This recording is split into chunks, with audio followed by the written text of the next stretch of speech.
اس سلسلے میں جو ان کے بہت سے بطور جج فیصلے ہیں وہ ایک کتاب ہے اس میں محفوظ ہیں، اور اس کتاب کا نام ہے قائد اعظم ایز مجسٹریٹ. یہ کتاب ہے، اور یہ کتاب جو ہے یہ بڑی ہی اہم کتاب ہے.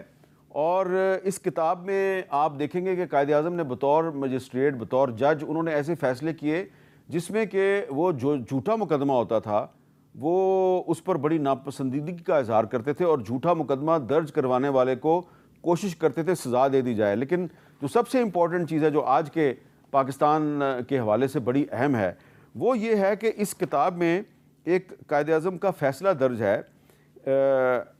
جب ایک بمبئی میں ان کی عدالت میں ایک مقدمہ پیش کیا گیا تو جو پولیس تھی اس نے ایک مقدمے میں اپنے جو کچھ ملزمان تھے، 3 ملزمان، ان کو کہا جی ہم اپروور بنا رہے ہیں، وعدہ معاف گواہ. تو قائد اعظم نے یہ کہا کہ جب ایک ملزم کے خلاف مقدمہ درج ہو جائے تو پھر آپ اس کو وعدہ معاف گواہ نہیں بنا سکتے، اور قائد اعظم نے وعدہ معاف گواہ بنانے کی اجازت نہیں دی. تو اس سے آپ اندازہ لگائیں کہ جو قائد اعظم نے بطور جج جو بہت سے فیصلے کیے ان میں وہ وعدہ معاف گواہ جو ہے اس کی یا تو اجازت نہیں دیتے تھے یا اس کی گواہی کو وہ تسلیم ہی نہیں کرتے تھے. قائد اعظم محمد علی جناح بطور وکیل اور پھر بطور ایک پارلیمنٹیرین آزادی صحافت کے بہت قائل تھے. انہوں نے اپنی جو مختلف تقاریر ہیں اس میں انہوں نے آزادی صحافت کی کھل کر حمایت کی. آپ کو تاریخ کے جو طالب علم ہیں ان کو پتہ ہوگا کہ جب 1918 میں رولٹ ایکٹ ہندوستان میں نافذ کیا گیا تو قائد اعظم نے اس کی صرف اس لیے مذمت کی کہ بغیر ٹرائل کے یا بغیر مقدمے کے گرفتاری کا اختیار دیا گیا تھا پولیس کو. تو قائد اعظم نے کہا کہ آپ کسی بھی شہری کو آپ کسی مقدمے کے بغیر، ٹرائل کے بغیر اس کو گرفتار نہیں کر سکتے. اور اس رولٹ ایکٹ کے تحت بہت سے صحافیوں کے خلاف کارروائی ہوئی، تو قائد اعظم نے صحافیوں کے خلاف ہونے والی ان کارروائیوں کی بھی مذمت کی. آپ کو یہ بھی یاد رکھنا چاہیے کہ قائد اعظم محمد علی جناح نے اسی رولٹ ایکٹ کے خلاف پارلیمنٹ سے استعفیٰ دے دیا تھا. قائد اعظم محمد علی جناح کا جو پارلیمنٹ سے استعفیٰ تھا اس سیاہ قانون کے خلاف، وہ آج بھی ہماری پارلیمنٹ کو یہ درس دے رہا ہے، یہ سبق دے رہا ہے کہ ایسے قوانین پاس نہ کرو جن کے ذریعے آپ کسی ادارے کو اتنے اختیارات دے دیں کہ وہ کسی بھی شخص کو بغیر مقدمے کے گرفتار کر لے، بغیر ٹرائل کے اس کو غائب کر دے اور لوگ اس کو ڈھونڈتے ہی رہ جائیں. قائد اعظم نے اپنی زندگی میں ایک نہیں بلکہ کئی صحافی جو ہیں ان کے خلاف جو جھوٹے مقدمات قائم ہوئے تو قائد اعظم نے ان صحافیوں کا مقدمہ عدالتوں میں لڑا.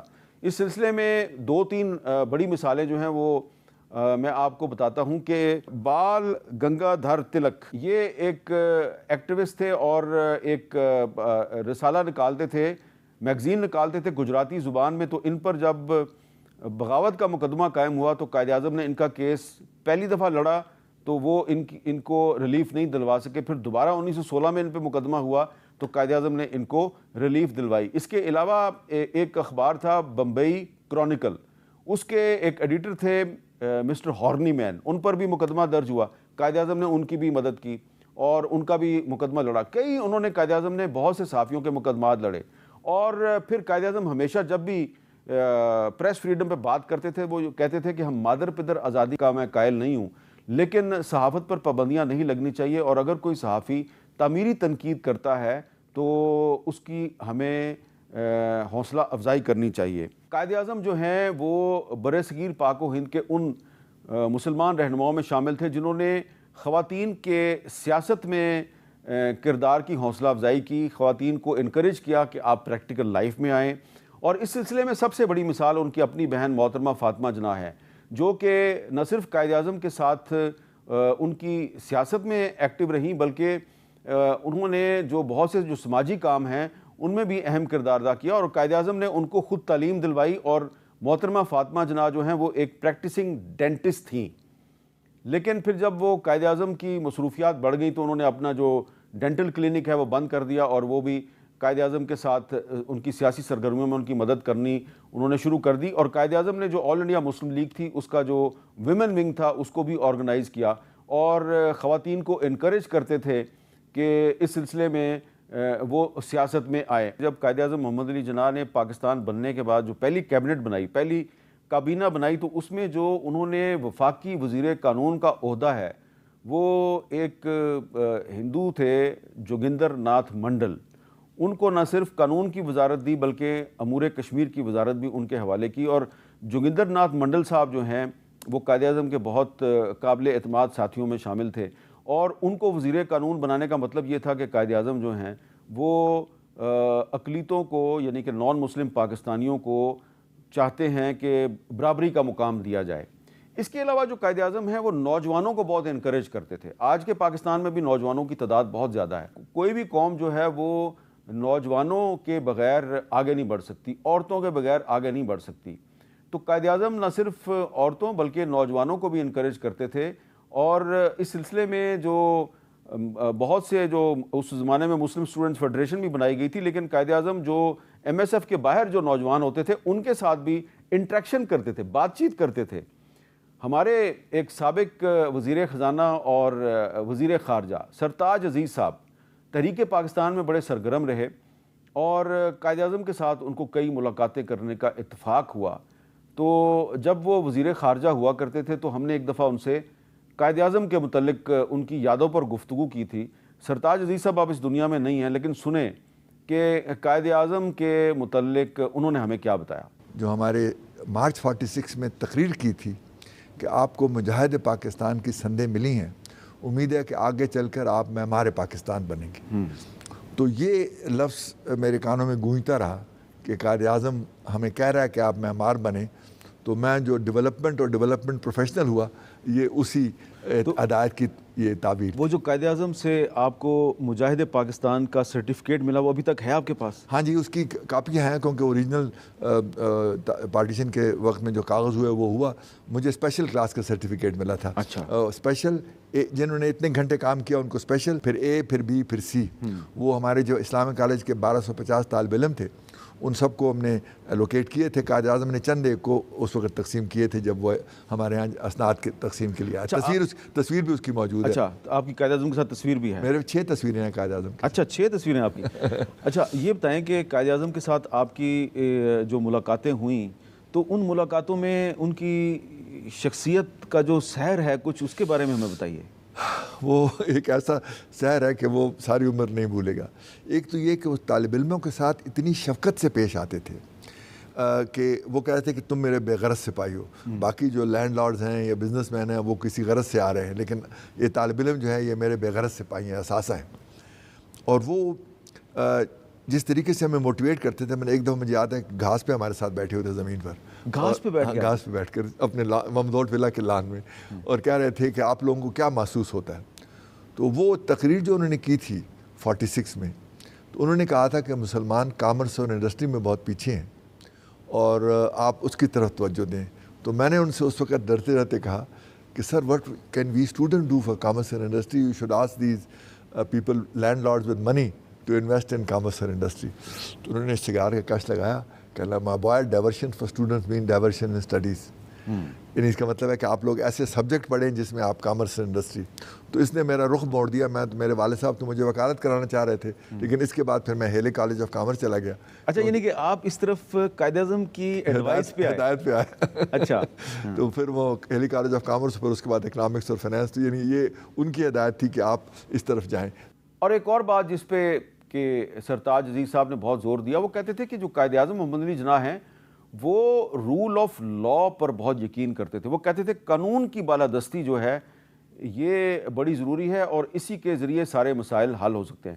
سنیے سرتاج عزیز صاحب نے کیا بتایا. قائد اعظم کا سب سے بڑا جو تصور تھا وہ تھا جمہوری ملک, اور وہ رول آف لا اور جمہوریت.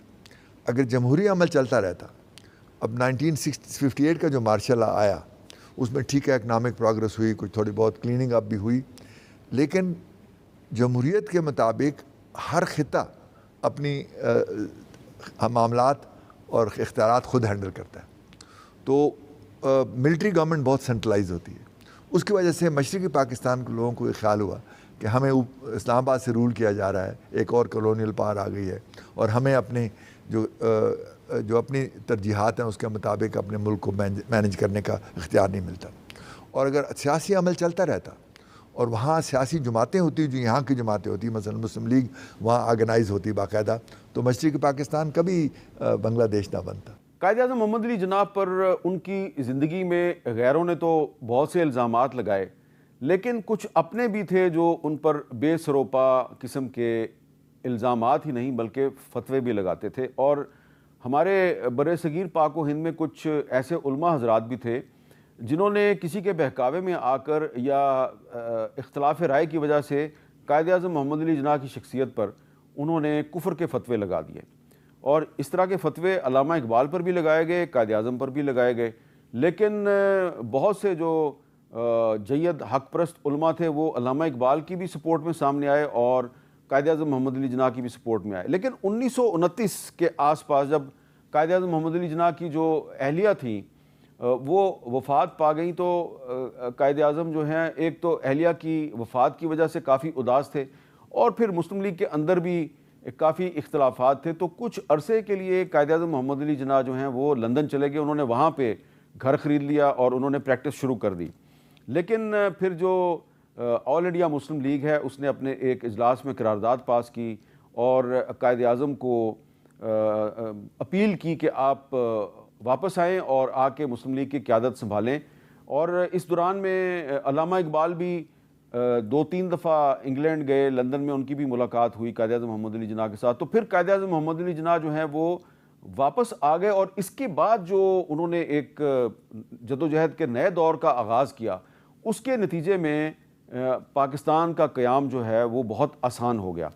تو اس میں دیکھنے کی بات یہ ہے اور غور کرنے کی بات یہ ہے کہ آج بھی آپ دیکھتے ہیں کہ سیاست میں بہت سازشیں ہوتی ہیں، اور ان سازشوں کی وجہ سے کچھ سیاستدان جو ہیں وہ دل ان کا ٹوٹ جاتا ہے، وہ مایوس ہو جاتے ہیں، وہ یا تو سیاست سے کنارہ کشی کر لیتے ہیں یا وہ کوئی کمپرومائز کر لیتے ہیں۔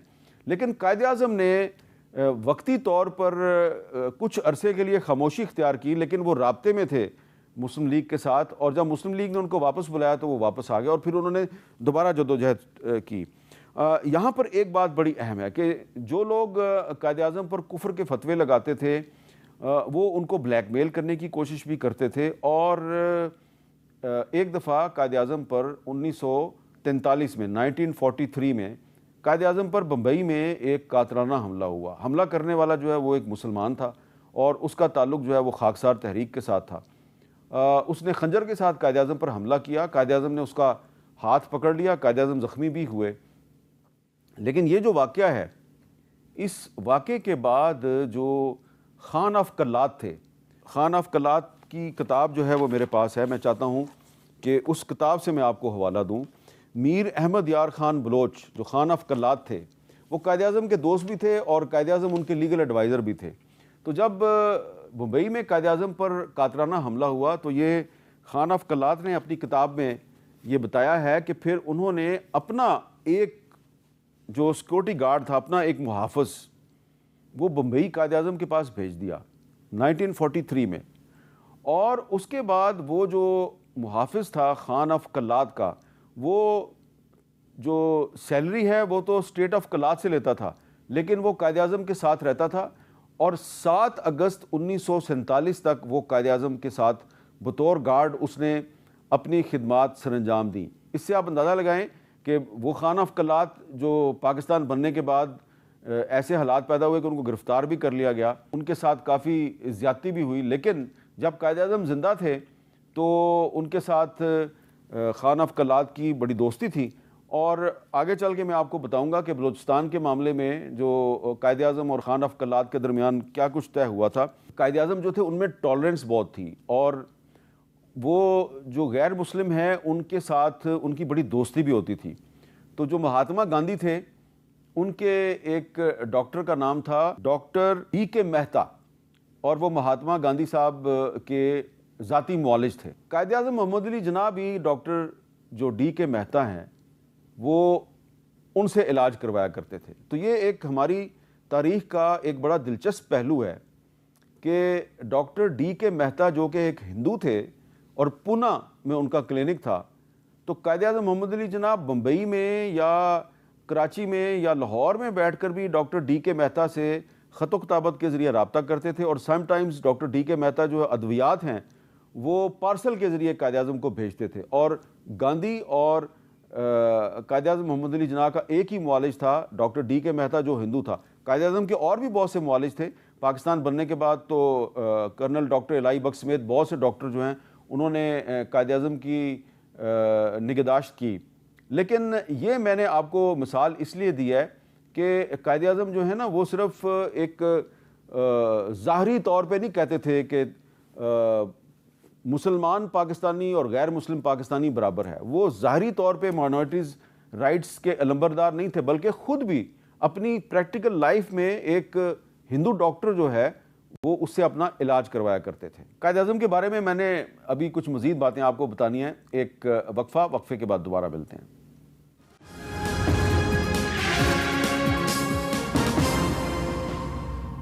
کیپٹل ٹاک میں دوبارہ خوش آمدید. آج ہم آپ کو قائد اعظم کی شخصیت اور کردار کے ان پہلوؤں سے روشناس کرانے کی کوشش کر رہے ہیں جن سے کہ عام پاکستانی ناواقف ہیں. بریک سے پہلے میں نے آپ کو بتایا کہ قائد اعظم محمد علی جناح کا جو ایک معالج تھا، ان کے ایک ڈاکٹر تھے ڈاکٹر ڈی کے مہتا، وہ ہندو تھے، اور قائد اعظم ایک ایسے ڈاکٹر سے علاج کرواتے تھے جس سے کہ مہاتما گاندھی بھی علاج کرواتے تھے. اب ہو سکتا ہے بہت سے لوگ پوچھیں جی کہ یہ آپ نے ریفرنس کہاں سے لیا؟ تو یہ جو آل انڈیا مسلم لیگ کے ایک سیکٹری تھے سید شمس الحسن صاحب، جو کئی سال تک قائد اعظم کے ساتھ رہے، ان کی ایک کتاب ہے. کتاب کا نام ہے صرف مسٹر جناح. اور کتاب کا نام صرف مسٹر جناح کیوں ہے؟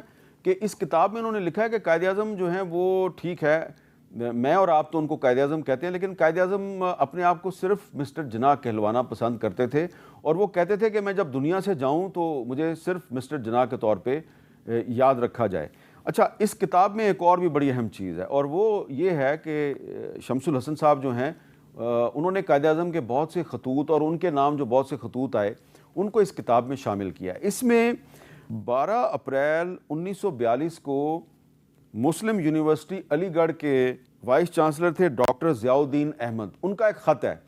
اور ڈاکٹر ضیاء الدین احمد صاحب جو ہیں وہ قائد اعظم کو یہ پیشکش کر رہے ہیں، ان کو انفارم کر رہے ہیں کہ ہم نے آپ کو ڈاکٹریٹ کی اعزازی ڈگری دینے کا فیصلہ کیا، تو آپ ہمیں کوئی ٹائم دیں، ہم آپ کو اپنی یونیورسٹی میں بلائیں گے تو ہم آپ کو ڈاکٹریٹ کی اعزازی ڈگری دیں گے. اب دیکھیں یہ بات کب ہو رہی ہے؟ 1942 میں. قائد اعظم نے پہلے تو ان کا خط اگنور کیا، جب انہوں نے ریمائنڈر بھیجا تو قائد اعظم نے پھر ان کو ایک جوابی خط لکھا، اور اس میں قائد اعظم نے ڈاکٹر ضیاء الدین احمد صاحب کا شکریہ ادا کیا کہ آپ نے مجھے ڈاکٹریٹ کی اعزازی ڈگری دینے کا فیصلہ کیا ہے، لیکن میں اس قسم کے جو اعزازات ہیں وہ وصول کرنے پہ یقین نہیں رکھتا. اب یہ دیکھیں، آج کل آپ نے دیکھا ہوگا کہ بہت سی یونیورسٹیاں جو ہیں وہ کچھ بڑی بڑی مشہور شخصیات جو عام طور پہ حکومت کے بڑے بڑے عہدوں پر فائز ہوتی ہیں، یا جنہوں نے کوئی اپنی زندگی میں اہم کام کیا ہوتا ہے، تو وہ ان کو عزت دینے کے لیے ان کو ڈاکٹریٹ کی اعزازی ڈگری دیتے ہیں. لیکن قائد اعظم کو جب ڈاکٹر ضیاء الدین احمد صاحب نے ڈاکٹریٹ کی اعزازی ڈگری دینے کی پیشکش کی تو قائد اعظم نے شکریہ ادا کیا اور معذرت کر لی. تو یہ ایک قائد اعظم کی جو شخصیت ہے اور ان کے کردار کا ایک پہلو ہے کہ وہ کہتے تھے کہ بھائی جب میں ڈاکٹر آف لا نہیں ہوں تو میں کیوں ڈاکٹریٹ کی اعزازی ڈگری لوں. اس کے علاوہ میں آپ کو یہ بھی بتانا چاہتا ہوں کہ یہ اس قسم کا کردار ہے کہ جب ان کو خریدا تو جا نہیں سکتا تھا، اور اس حوالے سے میں آپ کو علامہ اقبال کے کچھ الفاظ میں آپ کو بتانا چاہتا ہوں کہ علامہ اقبال اور قائد اعظم کے آپس میں بہت گہرے تعلقات تھے. ایک چھوٹا سا زمانہ تھا 1927 سے لے کے 1929 تک، 2.5 سال کا زمانہ تھا جب جداگانہ طرز انتخاب یا مخلوط طرز انتخاب اس پہ ان کا اختلاف رائے ہوا. لیکن بعد میں ان دونوں کی آپس میں اختلافات ختم ہو گئے، اور قائد اعظم اور علامہ اقبال جو ہیں وہ انہوں نے مل کر جدوجہد کی. بلکہ یہاں تک بہت سے لوگوں کو نہیں پتا کہ 1937 میں قائد اعظم جو ہیں وہ لاہور آئے اور انہوں نے آ کے علامہ اقبال سے درخواست کی کہ آپ پنجاب مسلم لیگ کے صوبائی صدر بن جائیں، کیونکہ مسلم لیگ کو کسی ایسی شخصیت کی ضرورت ہے جو کہ مسلم لیگ کو پنجاب میں آرگنائز کرے. تو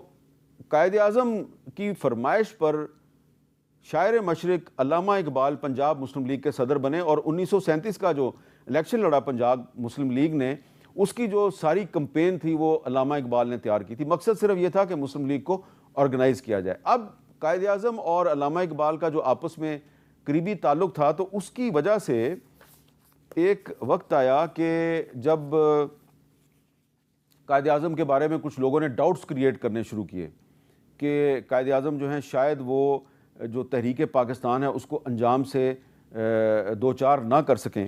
تو اس زمانے میں یہ ایک کتاب ہے جو کہ اقبال اور قائد اعظم اس کتاب کا نام ہے، اور اس کتاب میں علامہ اقبال کے قائد اعظم کے نام وہ خطوط شامل ہیں جو کہ خود علامہ اقبال کی وفات کے بعد قائد اعظم نے شائع کروائے.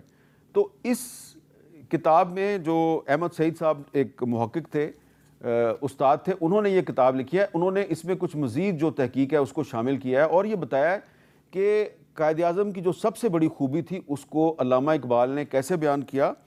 علامہ اقبال سے کسی نے پوچھا کہ وہ کون سی خوبی ہے جو آپ کو قائد اعظم میں نظر آتی ہے، تو علامہ اقبال نے انگریزی میں کہا ہی از انکرپٹیبل اینڈ انپرچیزیبل، کہ وہ بالکل کرپشن سے دور ہیں، کوئی ان کو کرپٹ نہیں کر سکتا اور ان کو کوئی خرید نہیں سکتا. اب یہ بات علامہ اقبال نے جو کہی یہ 1936 میں کہی تھی. اس کے کچھ سال کے بعد جب قیام پاکستان بہت قریب آ گیا تو مہاتما گاندھی نے قائد اعظم کو پاکستان کے مطالبے سے دستبردار کرانے کے لیے ان کو ایک پیشکش کی کہ ایسے کریں کہ آپ پاکستان کا مطالبہ چھوڑ دیں تو ہم جو آپ کو متحدہ ہندوستان ہوگا، ہم اس متحدہ ہندوستان میں آپ کو وزیر اعظم کا عہدہ پیش کر دیں گے. اب یہ جو بات ہے یہ بہت سی کتابوں میں آپ کو نظر آئے گی، لیکن تحریک پاکستان کے ممتاز محقق اور بہت سی کتابوں کے مصنف ڈاکٹر صفدر محمود صاحب نے بھی یہ بات ایک پروگرام میں ہمیں بتائی تھی. سنیے انہوں نے کن الفاظ میں بتائی تھی. پرائم منسٹر بننے کی آفر قائد اعظم کو گاندھی نے کی تھی جی، اور گاندھی نے بلا کر پٹیل اور نہرو کو یہ کہا تھا کہ یہ اپنی طرف سے آفر کر دیجئے. یہ آفر کانگریس کی طرف سے نہیں تھی جی. اور جب گاندھی نے یہ بات پرپوز کی تو فریڈم ایٹ مڈ نائٹ والا کہتا ہے کہ نہرو اور پٹیل دونوں کے چہرے لٹک گئے، منہ لٹک گئے، کیونکہ وہ تو خود وزیر اعظم کی پوزیشن پر نظریں لگائے بیٹھے تھے. لیکن اس سے پہلے قائد اعظم یہ بات کر چکے تھے کہ nothing less than Pakistan will be acceptable to us. جب وہ فیصلہ وہ کر چکے تھے کہ ہم پاکستان سے کم کوئی چیز نہیں لیں گے. اور نمبر 2 انہوں نے بڑی اس پہ ایک بڑا خوبصورت فکرہ بھی اس پہ کہا، آبزرویشن بھی دی. انہوں نے کہا کہ جی دیکھیے کل تک کانگریس جو ہم سے بات کرنے کو، ہمیں برابر کا تسلیم کرنے کو تیار نہیں تھی، آج ہمیں کہتی ہے وزارت عظمیٰ لے لو. جی، تو مطلب یہ میرا کہنے کا کہ اس لیے انہوں نے اس کو ریجیکٹ نہیں کیا تھا کیونکہ یہ خیال تھا کہ یہ ارینجمنٹ چل نہیں سکے گا یا کانگریس کی کوئی نیت ٹھیک نہیں وغیرہ وغیرہ. انہوں نے اس لیے کیا تھا کہ وہ پاکستان سے کم کسی اور چیز کو ایکسیپٹ کرنے کے لیے تیار نہیں تھے. تو یہ ڈاکٹر صفدر محمود صاحب نے آپ کو بتایا کہ قائد اعظم نے وزارت عظمیٰ کا عہدہ ٹھکرا دیا. پاکستان کی وزارت عظمیٰ نہیں، متحدہ ہندوستان کی وزارت عظمیٰ. آپ دیکھیں کہ آج پاکستان میں آپ کو بہت سے ایسے سیاستدان جو ہیں وہ ملتے ہیں جو کہ ایک وزارت کے لیے اپنی وفاداری تبدیل کر لیتے ہیں، لیکن جس قائد اعظم محمد علی جناح کو ہم بابا قوم کہتے ہیں، اس نے گاندھی صاحب کی پیشکش پر متحدہ ہندوستان کی وزارت عظمیٰ ٹھکرا دی. اور ڈاکٹر صفدر محمود صاحب نے یہ بات اپنی ایک نہیں کئی کتابوں میں تحریر کی. یہاں پہ ایک اور وقفہ لوں گا، وقفے کے بعد دوبارہ ملتے ہیں.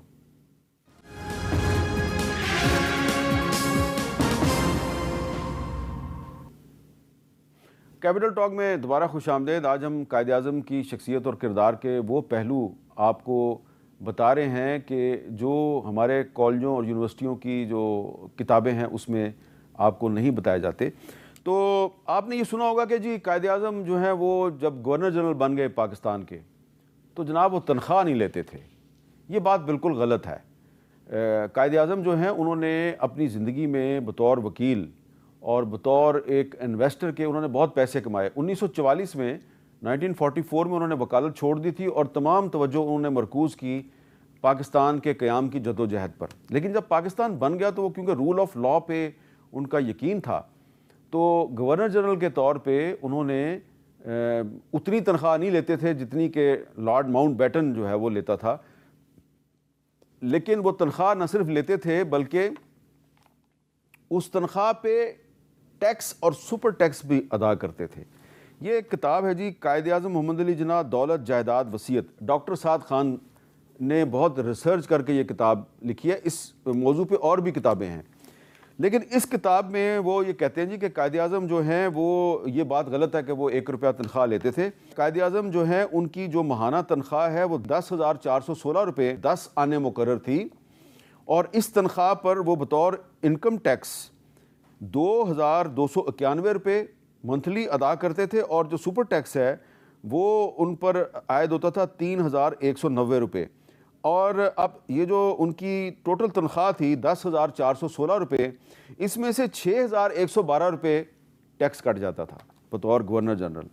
تو یہ ان کی ضرورت نہیں تھی، تنخواہ ان کی ضرورت نہیں تھی، لیکن قائد اعظم جو ہیں ان کے ساتھ ایک دفعہ اس پہ کچھ ان کے جو ساتھی تھے انہوں نے بحث مباحثہ کیا کہ آپ نہ لیں تنخواہ، یہ تو آپ کے شان شان نہیں ہے، آپ تو اس سے بہت زیادہ ٹیکس ادا کرتے ہیں۔ تو قائد اعظم نے کہا کہ دیکھو بعد میں جو ہے نا وہ سرکاری فنڈز کا آڈٹ بھی تو ہونا ہے نا، تو بطور گورنر جنرل میں کوئی ایسی مثال نہیں قائم کرنا چاہتا کہ جی وہ گورنر جنرل جو ہے وہ 1 روپیہ لیتا تھا تو اس کا کیا آڈٹ ہوگا۔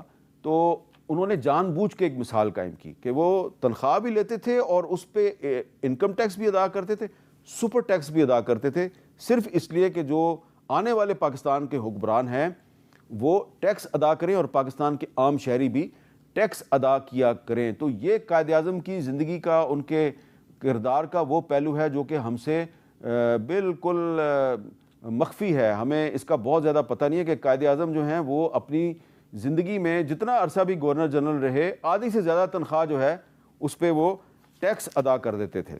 جیسا کہ میں نے آپ کو پہلے بھی بتایا کہ جو خان آف کلات تھے، میر احمد یار خان بلوچ اور قائد اعظم محمد علی جناح کے درمیان بڑی دوستی تھی، اور جو کلات اسٹیٹ اسمبلی تھی اس نے ڈبیٹ کے بعد یہ فیصلہ کیا تھا کہ جو ریاست کلات ہے وہ ایک انڈیپینڈنٹ اسٹیٹ کے طور پہ قائم رہے گی اور وہ پاکستان میں شامل نہیں ہوگی۔ لیکن پھر قائد اعظم نے خان آف کلات کے ساتھ مذاکرات کیے اور ان کے ساتھیوں کے ساتھ مذاکرات کیے۔ پھر قائد اعظم جو ہیں وہ خود بھی آئے، کبھی سبی آئے، کبھی کوئٹہ آئے، اور ان کی خان آف کلات سے ملاقات ہوتی تھی، اور جب بھی قائد اعظم جو ہیں وہ خان آف کلات کے مہمان بنتے تھے تو وہ قائد اعظم کو 21 توپوں کی سلامی دیتے تھے، ڈسپائٹ دا فیکٹ، باوجود اس کے کہ کلات اسٹیٹ اسمبلی جو ہے اس نے ایک انڈیپینڈنٹ ریاست کے طور پہ اپنی حیثیت کو برقرار رکھنے کا فیصلہ کیا تھا۔ لیکن پھر قائد اعظم نے ان کے ساتھ بات چیت شروع کی۔ جو میں نے پہلے بھی آپ کو خان آف کلات کی جو کتاب ہے ان سائڈ بلوچستان، اس کا میں نے آپ کو حوالہ دیا، تو اس میں انہوں نے ایک پورا چیپٹر شامل کیا ہے کلاتس مرجر ود پاکستان کیسے ہوا، اور اس میں انہوں نے بتایا کہ قائد اعظم جو ہیں وہ جب اکتوبر 1947 میں ہمارے پاس آئے تو انہوں نے آ کے مجھے کہا کہ as an elder brother and friend I would sincerely advise you to merge your state with Pakistan. Both the states will be benefited by this measure. اور پھر آگے انہوں نے بہت سے وعدے کیے قائد اعظم کے ساتھ۔ پھر باقاعدہ جو ہے ایک ایگریمنٹ سائن ہوا جس پہ خان آف کلات کے اور قائد اعظم کے دستخط تھے۔ تو یہ جو ایک معاہدہ ہوا تھا خان آف کلات کے ساتھ، اس میں یہ بھی چیز شامل تھی کہ جو بلوچ ہیں ان کو ایک علیحدہ صوبہ دیا جائے گا، ایک اس کی علیحدہ شناخت ہوگی، جو کہ بعد میں بلوچستان کے طور پہ ایک صوبہ جو ہے وہ بنا بھی دیا گیا۔ لیکن پھر جب 1 یونٹ بنایا گیا تو وہ وعدہ ٹوٹ گیا۔ بتانا صرف آپ کو یہ ہے کہ جب 14 اگست 1947 کو پاکستان قائم ہوا تو بلوچستان نام کا صوبہ جو ہے وہ پاکستان کا حصہ نہیں تھا۔